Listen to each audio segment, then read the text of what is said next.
Salam sejahtera, bertemu lagi dalam JRY News Channel. Jika Anda suka perkongsian berita politik, ringkas, padat, dan berfakta, jangan lupa subscribe channel ini.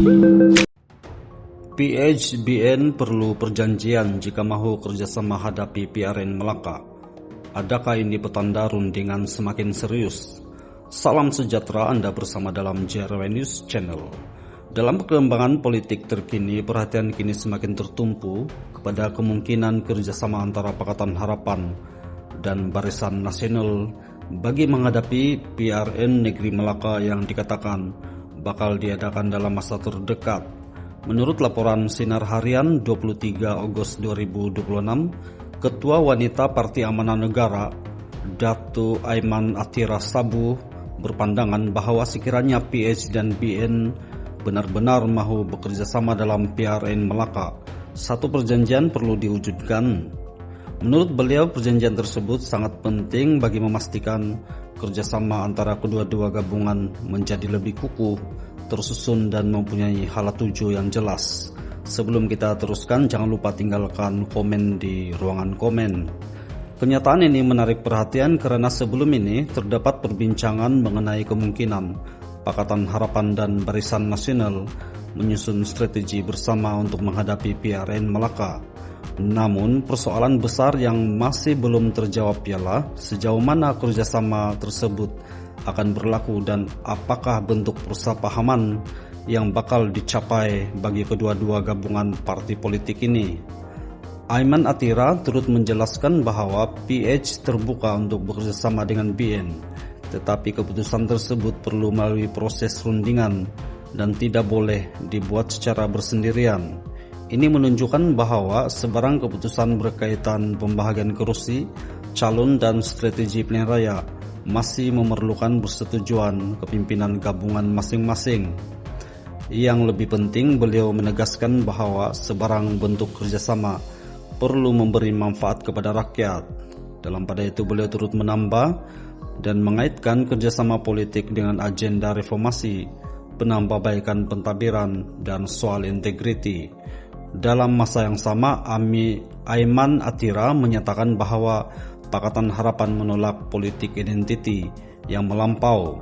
Beliau turut menegaskan bahwa message yang akan dibawa adalah kestabilan politik dan juga untuk memastikan ekonomi negara terus kukuh dan akhirnya memberi manfaat kepada rakyat kebanyakan. Namun dari segi sudut politik, persoalan yang lebih besar ialah apakah harga sebuah kerjasama ini.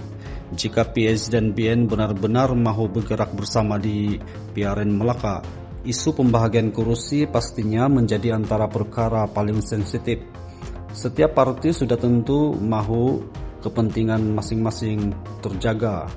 Sudah tentu penyandang kursi akan diutamakan, manakala calon berpotensi dan penyokong sendiri turut diambil kira.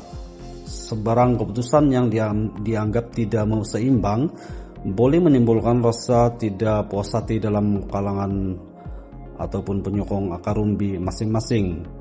Selain itu, persoalan mengenai identiti politik kedua-dua gabungan juga tidak boleh diketepikan. PH dan BN pernah berada di blok politik yang berbeda, tetapi perkembangan politik selepas PRU 15 menyaksikan kedua-duanya bekerja sama dalam kerajaan persekutuan. Jadi PRN Melaka boleh menjadi satu lagi ujian penting terhadap sejauh mana kerjasama tersebut mampu diterjemahkan di peringkat negeri. Persoalannya lagi, adakah PH dan BN benar-benar bersedia untuk perjanjian politik secara rasmi atau rundingan ini sekadar strategi untuk mengelakkan pertandingan 3 penjuru dan memastikan undi tidak berpecah.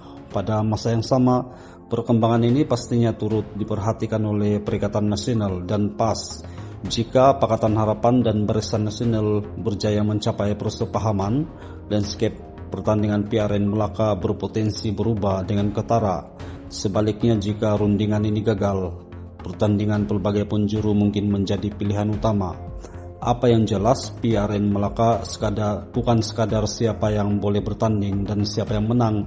Ia juga menjadi medan untuk menguji kekuatan sebenar kerjasama politik antara parti-parti yang sebelum ini mempunyai sejarah persaingan sesama sendiri. Buat masa ini rundingan ini masih terbuka dan belum ada keputusan muktamad seperti yang dilaporkan. Jadi rakyat perlu menunggu perkembangan seterusnya, khususnya berkaitan pembahagian kursi, calon dan juga bentuk perjanjian sekiranya Pakatan Harapan dan Barisan Nasional benar-benar mencapai kata sepakat. Apapun cabaran sudah tentu semakin memuncak untuk kerjasama ini, apatah lagi Dr. Akmal Saleh sebagai Ketua Pemuda UMNO Pusat seringkali menyatakan pendapat dengan jelas dan terang bahwa beliau mahu Barisan Nasional bekerja sama dengan Perikatan Nasional. Apapun kerjasama yang dibentuk kelak pastinya akan memberi manfaat kepada rakyat. Jumpa lagi, bye-bye.